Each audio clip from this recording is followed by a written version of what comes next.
ائمہ طاہرین علیہم الصلاۃ والسلام کے صفات آپ کی خدمت میں پیش کریں. ملاحظہ فرمائیے، یہ کتاب ہے الاصول من الکافی الجزء الاول، چاپ دار الکتب الاسلامیہ. یہاں پہ یہ باب ملاحظہ فرمائیے، ان الائمہ علیہم السلام ولاۃ امر اللہ و خزنۃ علمہ. اہل بیت طاہرین علیہم الصلاۃ والسلام اللہ کے دین کے، اللہ کے جو بادشاہی ہے اس کے یہ ولی ہیں، صاحب اختیار ہیں.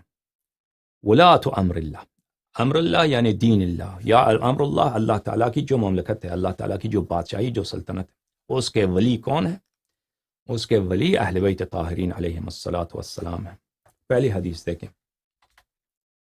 سمعت ابا عبد الرحمن ابن کثیر روایت کرتے ہیں قرآن ناطق بحر حقائق امام صادق علیہ السلام سے، نحن ولاۃ امر اللہ وخزنۃ علم اللہ، ہم اللہ تعالیٰ کے واطیعوا اللہ واطیعوا الرسول واولی الامر منکم، اللہ کے امر ایک ایسی بات ہے نا عربی زبان میں جس کا معنی بہت عام ہے. مثلا اردو زبان میں ہم چیز بولتے ہیں، چیز، شے، یہ عام ہے، ہر چیز چیز ہے، ٹھیک ہے نا.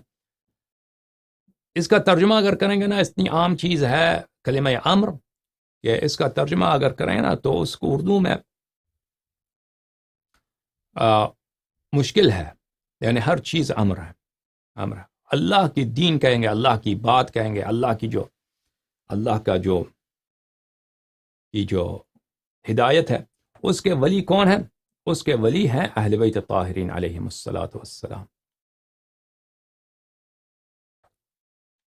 وخزنۃ علم اللہ، اور ہم اللہ تعالیٰ کے علم کے کیا ہیں؟ خزانہ دار. خازن بولتے ہیں خزانہ دار کو، خازن اس کی جمع ہے خزانہ. ہم خزانہ دار ہیں. اللہ کا علم، اللہ کا جو علم ہے وہ سب کے لیے پاس نہیں ہے. اللہ کی جانب سے جو ہدایت ہے، رسول پاک صلی اللہ علیہ وآلہ وسلم جو ہدایت لے کے آئے ہیں.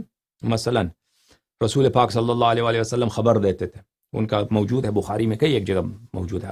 عمر بن خطاب سے روایت ہے، دوسرے صحابہ سے روایت ہے کہ انہوں نے ایک خطبہ دیا رسول اللہ صلی اللہ علیہ وآلہ وسلم نے، بہت لمبا خطبہ دیا. وہ خطبہ نقل نہیں کیا کسی نے، بس خطبے کا ذکر اس طرح ہے کہ انہوں نے اول خلقت سے رسول پاک صلی اللہ علیہ وآلہ وسلم نے قیامت تک اور قیامت کے بعد جو کچھ ہوگا سب بیان کر دیے. اور راوی کہتے ہیں کہ جب ہم جو واقعات پیش آتے ہیں، حذیفہ ابن یمان، عبداللہ ابن مسعود، شاید حذیفہ ابن یمان کہتے ہیں جو بھی واقعہ پیش آتا ہے تو ہمیں وہ خطبہ یاد آ جاتا ہے. جیسے کسی شخص نے خواب میں واقعات دیکھے نا، تو اسی طرح ہمیں یاد آتا ہے کہ واقعا یہ رسول پاک صلی اللہ علیہ وسلم نے اس کا خبر دیا تھا. تو وہ علم کہاں گیا؟ رسول پاک صلی اللہ علیہ وسلم کی جانب سے. اور جو شریعت کے احکام ہیں، مختلف چیزیں جو اب اجتہاد کے ذریعے اپنے پیٹ سے لوگ بناتے ہیں نا، اپنے جیب سے احکام بناتے ہیں، تو رسول پاک صلی اللہ علیہ وآلہ وسلم تو اجتہاد تو نہیں کرتے تھے. ان اتبع الا ما یوحى الی، میں تو اتباع ہی نہیں کرتا مگر وحی کے، جو اللہ کا حکم ہوتا ہے صرف اسی کا اتباع کرتا ہوں. تو وہ سب کہاں گیا؟ وہ خزانۃ علم اللہ کون ہے؟ اہل بیت الطاہرین علیہم السلام. وعیبۃ وحی اللہ، عیبہ ہم صندوق ہیں، وہ صندوق جس میں بہت نفیس اشیاء کو رکھا جاتا ہے، سیف باکس، وہ صندوق جس میں بہت ہی قیمتی اشیاء کو وہاں پہ حفاظت کے لیے رکھا جاتا ہے، اس کو عیبہ بولتے ہیں. ہم وحی الہی کے کیا ہیں؟ صندوق ہیں. دیکھیں عزیزوں، قرآن کریم جو ہے وحی الہی ہے. رسول پاک صلی اللہ علیہ وسلم، لیکن قرآن صرف قرآن وحی نہیں ہے. رسول پاک صلی اللہ علیہ وسلم کے پاس جو بھی علم ہے وہ سب وہ اللہ کی جانب سے ہے، جو قرآن کا جزو نہیں ہے.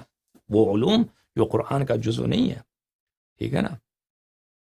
مثلا بہت ساری چیزیں جو قرآن میں نہیں ہیں، رسول پاک صلی اللہ علیہ وآلہ وسلم نے ان کو بیان کیا ہے. جو بھی وہ سب وحی الہی ہے. وہ ادھر ادھر سے یہودیوں سے تو نہیں سیکھے انہوں نے. ان سب کا صندوق کون ہے؟ ان سب کا حافظ کون ہے؟ اہل بیت طاہرین علیہم السلام، ائمہ ابرار علیہم السلام.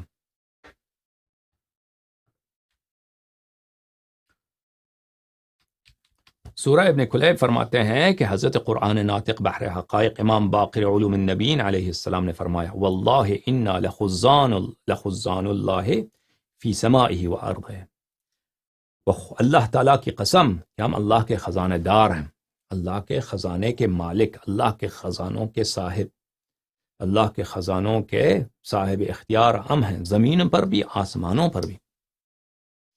لا علی ذہب ولا علی فضہ، یہ اللہ کے جو خزانے ہیں یہ سونے چاندی نہیں ہے، سونے چاندی نہیں ہے، الا علی علم ہے، یہ علم ہے اللہ کی جانب سے، یہ اللہ تعالیٰ کی جانب سے علم ہے، سلونی قبل ان تفقدونی، ٹھیک ہے نا، اللہ کی جانب سے علم ہے کہ دنیا کے ابتدا سے لے کر انتہائی خلقت تک کیا ہوا ہے کیا ہوگا، اس کا علم کس کے پاس ہے؟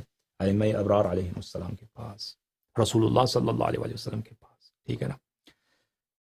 اور شریعت کے ارکان کہ کیا چیز واجب ہے، کیا حرام ہے، کیا مستحب ہے، کیا کرنا چاہیے کیا نہیں کرنی چاہیے، وہ جو واقعاً اللہ کا حکم ہے، نہ کہ اجتہاد سے اپنے ظن و گمان سے بناتے جاؤ یہودیوں کی طرح، وہ کس کے پاس ہے؟ وہ ائمہ طاہرین علیہم الصلوۃ والسلام کے پاس، ٹھیک ہے نا۔ جو چیز بشر کو اس کی حاجت ہے، ٹھیک ہے نا، ابھی ہمارے پاس کینسر کا علاج نہیں ہے، بہت کینسر ہوتے ہیں جو علاج نہیں ہے اس کا سائنٹسٹ کے پاس، بہت سارے امراض ہیں اس کے علاج نہیں ہے، اگر رسول اللہ صلی اللہ علیہ وسلم آج ہوتے وہ بیان کرتے کہ یہ چیز کینسر کا علاج ہے، یہ کرو تو کینسر نہیں ہوگا، اگر کینسر ہوا تو یہ اس کا علاج ہے، اس کا جو بھی بشر اس کو حاجت ہے اس کا علم، ہاں وہ اللہ تعالیٰ ایسا نہیں ہے کہ وہ ایک ایسا چیز بنائے اس کا مرض بنائے لیکن اس کا دوا نہ عطا نہ فرمائے، تو اس کے رحمت سے دور ہے، لیکن یہ سب علوم جس چیز کو بھی بشر اس کا احتیاج رکھتا ہے وہ کس کے پاس ہے؟ اہل بیت طاہرین علیہم السلام کے پاس۔ آسمان کے کیا اسرار ہیں، زمین کے کیا اسرار ہیں، ٹھیک ہے نا، یہ سب کون جانتا ہے؟ اللہ جانتا ہے، اور اللہ کے علم کے جو خازن ہیں وہ جانتے ہیں۔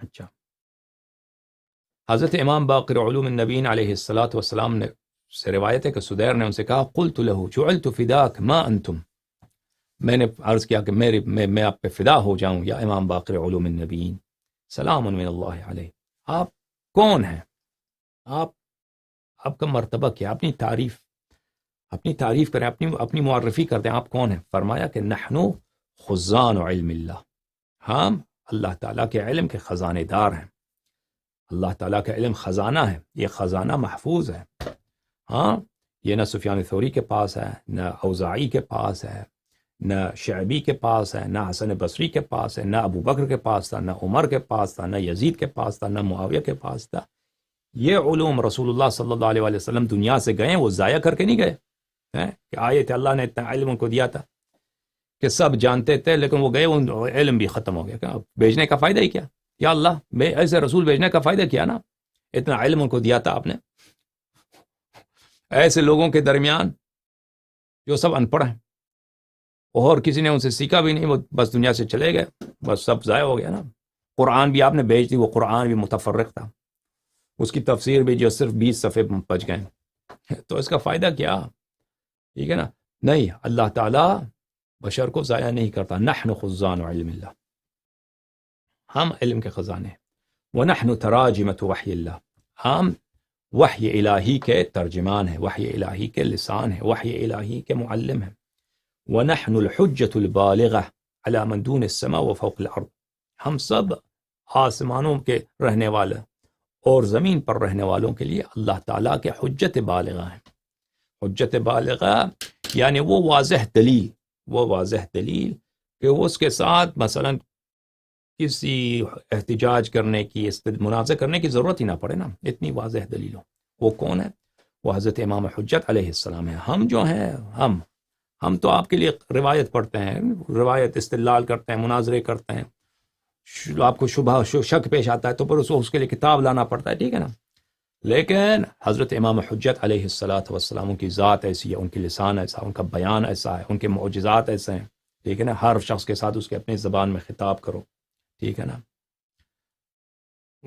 جو سب انبیاء علیہ السلام کے جو معجزے ہیں ان کے پاس ہے، حضرت موسیٰ علیہ السلام کا جو ہے عصا ان کے پاس، حضرت عیسیٰ علیہ السلام کا ید جو مسیحا ان کے پاس، جو نفس مسیحا تھا ان کے پاس، اشارہ کریں تو مردے زندہ ہو جائیں، ٹھیک ہے نا، تو وہ ایسا حجت ہیں اللہ تعالیٰ کی جانب سے کہ وہ جب ظہور فرمائیں گے تو عیسائی بھی دیکھیں گے، یہودی بھی دیکھیں گے، جو بت پرست ہیں وہ بھی دیکھیں گے، تو پھر کسی استدلال کی ضرورت ہی نہیں ہے، ایسا آیت اللہ کی، آیت الکبریٰ، اور ایسا اللہ تعالیٰ کی حجت کہ وہ ان سچ کی دلیل ان کے ساتھ، اس کے بعد کسی استدلال کی ضرورت نہیں ہے، ان کو دیکھتے ہی ان کے ظہور ہوتے ہی واضح ہو جائے گا کہ حق کس کے ساتھ ہے.